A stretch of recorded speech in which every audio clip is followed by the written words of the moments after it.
Hi, I'm JB with Moss Epoxies. We're here at ShipShape TV's archives going through some of the great video that they have and tips and techniques and how-tos so that you can see how to use our products. Now here's a bolster that I removed from the Stingray, and take a look at this plywood shell. This was never covered with any type of epoxy, and this is the result: rot. Now that's going to happen anywhere in the boat where you have wood and it's non-encapsulated, or you haven't put that epoxy resin totally around all the different edges of your plywood shells. Now we also have some carpeting inside the boat. And a problem with a boat that has carpeting in it is it has a tendency to hold moisture. And that's exactly what's happened here. We have a big soft spot right in front of this engine, and we're going to need to cut an exploratory hole down into the deck in order to see how the deck is made, and it's going to dictate how we're going to do the repair. Now you want to make sure that there's no fuel lines or there's no fuel tank down underneath where you're going to be cutting into the deck.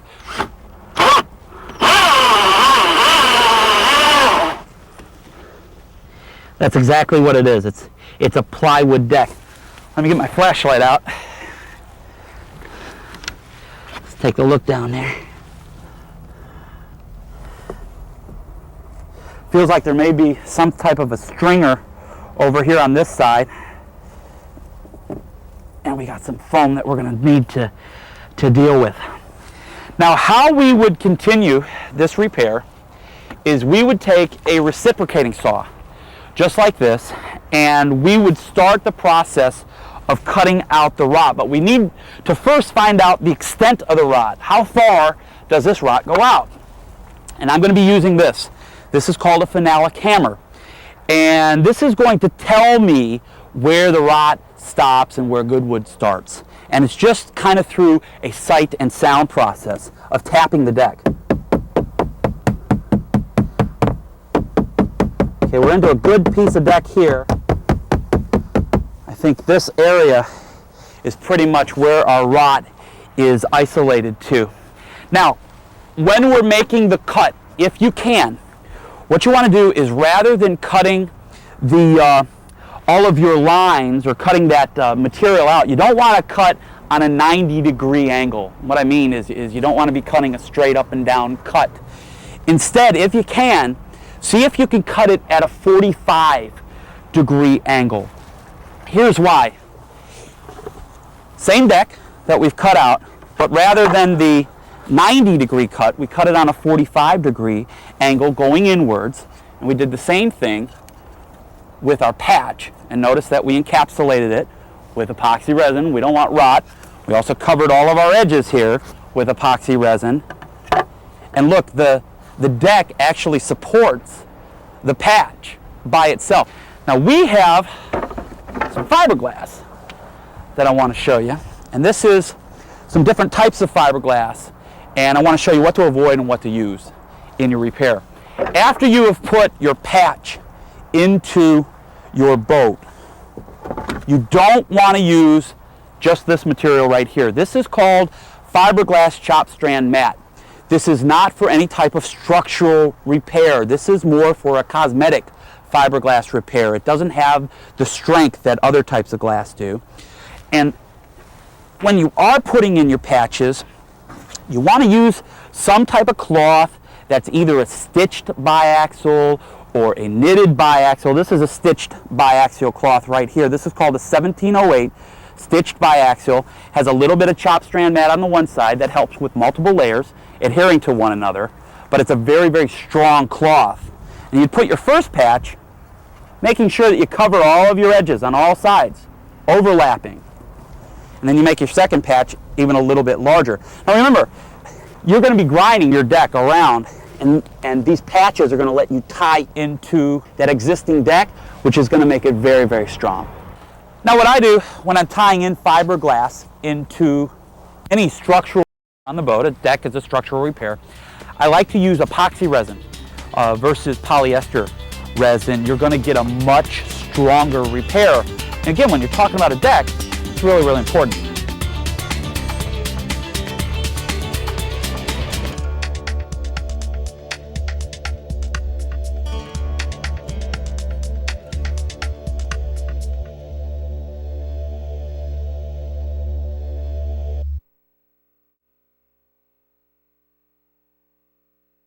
Hi, I'm JB with Moss Epoxies. We're here at ShipShape TV's archives going through some of the great video that they have and tips and techniques and how-tos so that you can see how to use our products. Now what I do when I'm tying in fiberglass into any structural repair on the boat, a deck is a structural repair, I like to use epoxy resin versus polyester resin. You're going to get a much stronger repair. And again, when you're talking about a deck, it's really, really important. Well, this is our 1978 21-foot Seabird. It too has had some soft spots in the deck. But unlike the Stingray, where it has a plywood deck, this boat has a cord deck. And let me show you what I'm talking about here. This deck was cored with something called end-grain balsa core. It's a wood material, and it's actually sandwiched in between two layers of fiberglass. Here's an example of that. Here you have a bottom skin of fiberglass. Here's a top skin of fiberglass, and in between is where the balsa core is. Now, when you have good solid contact and no rotted wood, you have a very, very strong deck. It's also very lightweight. It has an I-beam effect. But the downside to a balsa grain, end grain balsa core deck is if water ever gets down in there, the result is rot. Now we have had about 6 different spots on this deck that we have found that have rotted out. And I want to take you through how we did the repair. We did a little bit differently than the plywood deck. Because of that bottom layer of fiberglass, we wanted to use that to our advantage. And what I mean here is we wanted that structural integrity. So rather than cutting the 45 on all of our spot repairs like this, we did things a little bit differently. I took a die grinder and I actually just cut off the top skin of fiberglass. Once the top skin was pried up and removed out of the way, we removed the bulk of the rotted balsa core using a chisel, and then finished up by using a die grinder. Now this not only removes the leftover rotted balsa core debris, but it was also going to help the new core material adhere to the bottom layer of fiberglass. Once all the debris was vacuumed up, we made a pattern for each of the holes, using masking paper in combination with masking tape. After the patterns were cut out, we laid out and then started the process of cutting out some marine grade plywood the size. I went ahead and I drilled some holes into the surface of the patch. This is for a couple of different reasons. Not only was it going to let the bedding compound have some passages up to the surface of the plywood, I could also use it for a hanger when I was encapsulating it with epoxy, and I could use those holes for some screws. And those stainless steel screws were actually going to be clamps, which would hold the bottom layer of fiberglass and the core material together. Now, once the epoxy dried, I went ahead and I lightly sanded everything.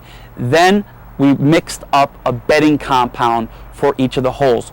We used a very thick material, very thick epoxy type of material, which was a 2-part product. We actually mixed it up and we put an 1/8 inch layer into the bottom of the hole, and then we went ahead and we set our wood down into place, making sure that we buttered all of the edges. Now again, you want to use stainless steel screws when you're putting it down into the deck. If you use the galvanized type of screw or just an ordinary steel screw, what could happen is down the road you could actually get some rust on that screw, even though it's encapsulated, and it's actually going to break away from the fiberglass. So whenever you're using screws as clamps underneath the deck with epoxy and fiberglass over top, make sure that they're stainless steel. Now to tie the repair into the rest of the deck, what we did is we wetted out a couple of layers of 1708 stitched biaxial fiberglass, again with epoxy resin. And now where we're at is we're pretty much done with the repair. We have a very strong structural repair onto the deck, but now what we need to do is we need to make it aesthetically pleasing once again. And now what we need to do is we need to sand this surface a little bit, because we're going to be mixing up something that's called an epoxy wipe It's epoxy resin mixed with glass bubbles, and we're going to be spreading it over to the surface, and we're going to be blending in this area and filling it out. So we're going to use this DA in combination with this 36 grit disc, and this is going to give our epoxy some tooth to bite into and to give us some better adhesion. Let me get this respirator on.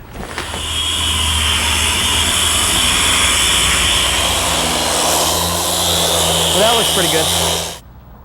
Now the reason that we're going to be putting an epoxy wipe over top of the stitched fiberglass biaxial cloth is there's a print pattern in this fiberglass, and what we want to do with the wipe is we want to mask the print pattern, and we want to have a real nice fair smooth surface once again on our deck.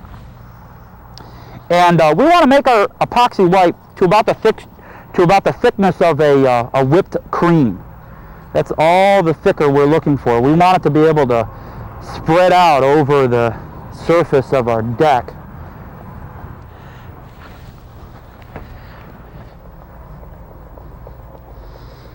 And now what we're going to do is we're going to pour it out on the deck, and we're going to blend in these areas.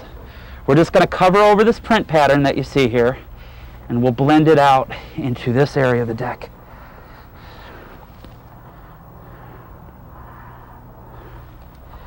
Looks good. Now with my applicator, I just want to go back and forth and put this wipe on. Very thin, and I'm filling in the voids. And again, the advantage of this is it's very easy to sand, yet it has structural integrity, and it's going to hold up, it's going to flex, and it's not going to crack or shift.